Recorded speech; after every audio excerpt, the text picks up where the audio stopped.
And here we are again with more Thoughts from Tumor Town with your old buddy Bruce. Nice to have you with me. Okay. Today is another episode in our in my little lineup about healthcare in America.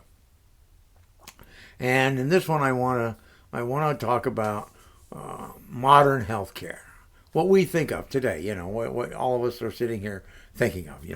And most of us, because if you're like 20 years old watching this, 30 years old, you have no clue what healthcare used to be like. Absolutely no clue.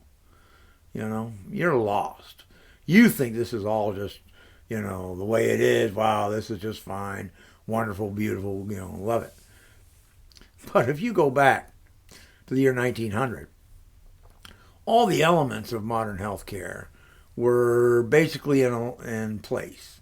They weren't together, but they were there.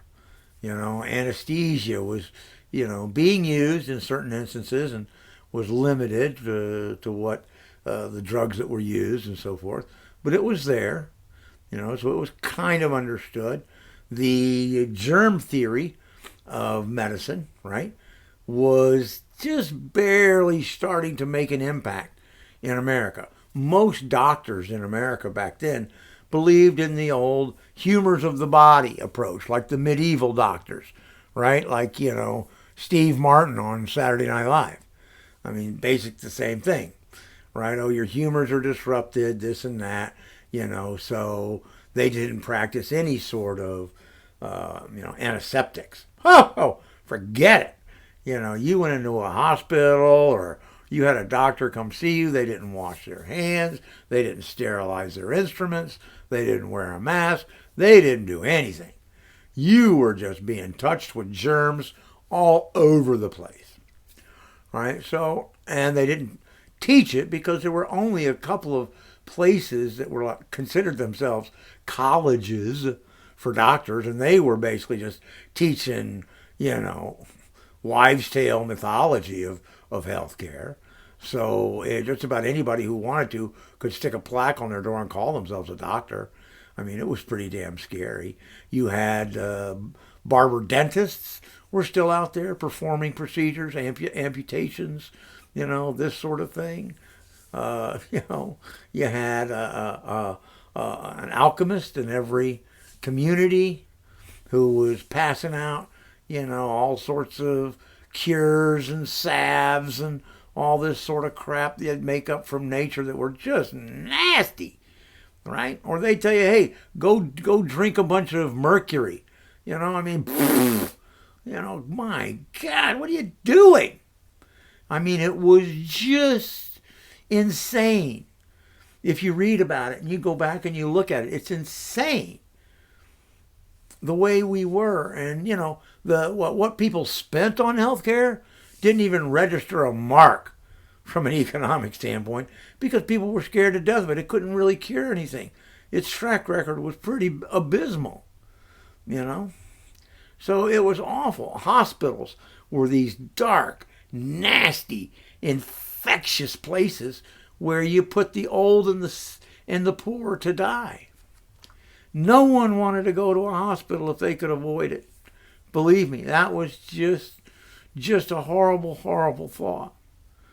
And so what ended up happening was the American Medical Association was formed by the highbrow doctors in the various states around the country. Right? Now, these are guys, some of them, who would end up winning the day, were pushing germ theory and trying to modernize, in a sense, in their minds, medicine in America. So they organized. And then they went state by state and convinced each state that you need to regulate the practice of medicine in your state. You need to make laws that basically say that the, traveling medicine show guy, he's illegal. Can't do that anymore, right? You can't let the barber dentist do amputations, right? The alchemist is no longer considered a viable medical practitioner. All right, all this stuff is eliminated, and you are told that you can only go to an accredited doctor in that state if you want to get real medical attention. And of course, who controls who gets accredited? The American Medical Association, the doctors. So they convince the states to do all this and basically give them the control. They control who gets accredited, why they get accredited, under what guidelines they get accredited, what the education requirements are, what they need to know, not know, what tests they need to pass. All that is controlled by the AMA. And so they do this state by state. It takes them a while, but they finally do organize the entire country so that everybody is running under basically a similar set of rules. And this is why, at this point, you have individual state medical requirements like we do today. Why we don't have a national system is because it was originally built as a state system. Because the doctors, the AMA, always wanted the doctors to be in charge of the situation. They always wanted a one-to-one doctor-patient relationship, and the doctor decided how much his services were worth and what the patient should pay for them. They fought for that forever.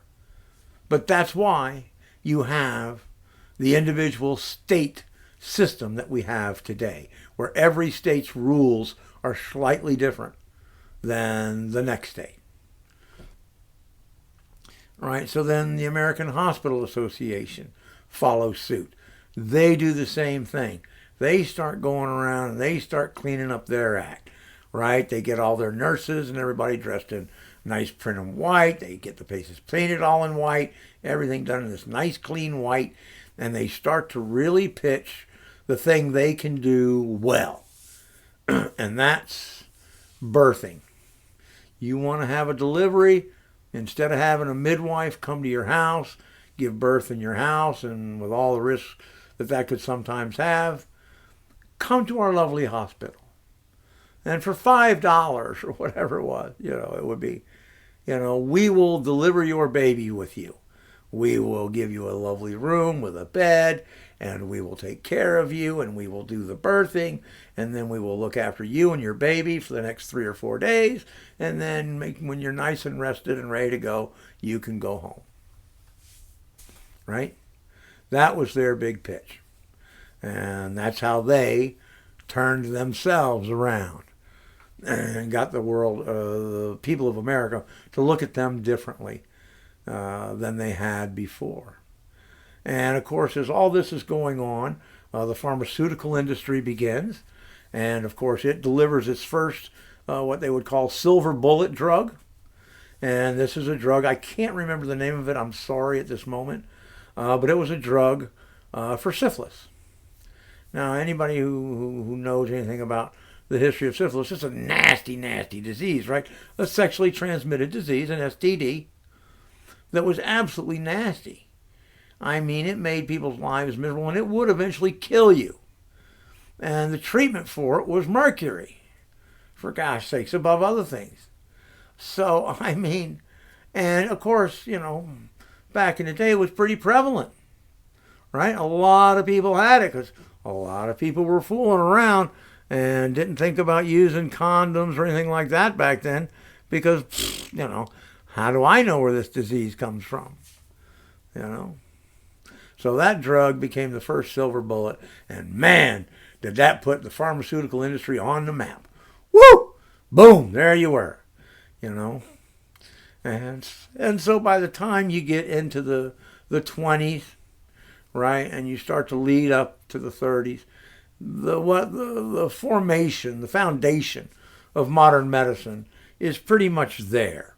Everybody's connected, all the basic things have now connected together and are in cahoots with each other and organizing. So that's where we start the real road to modern medicine. And the advancements from there to now have been so pronounced and so fast. I mean, holy moly. I mean, back in the 20s, if you had massive, heart disease, you were going to die. You know, forget it. Done. But not today, right?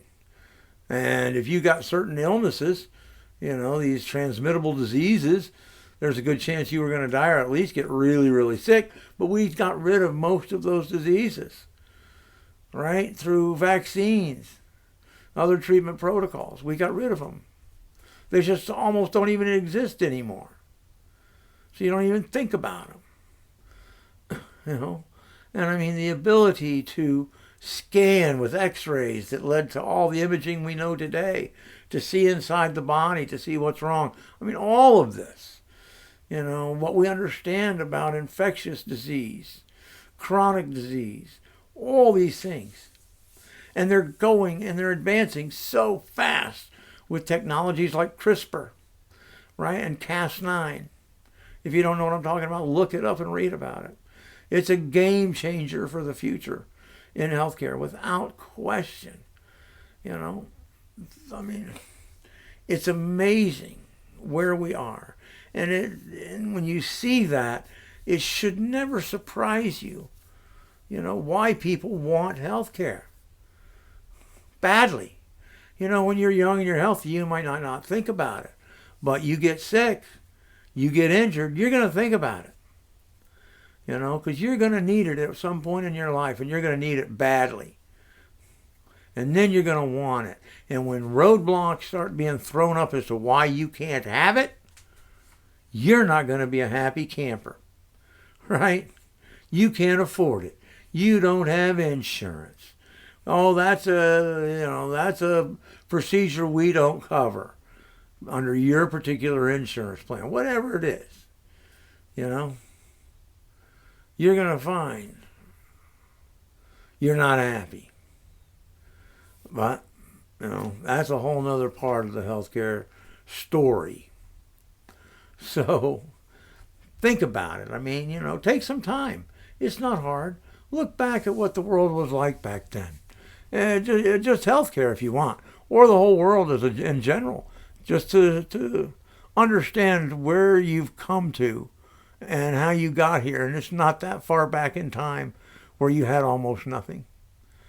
And know that modern medicine is the product of an intense amount of learning, education, innovation that is just going at an exponential pace. And it's outstripping the ability of the professionals and of society to keep pace with it. And that's a challenge that we're going to have to face for a long time. But everyone in the world is facing it, so, we're not alone. All right. Thanks for listening on that one. Peace, everybody, and hang 10.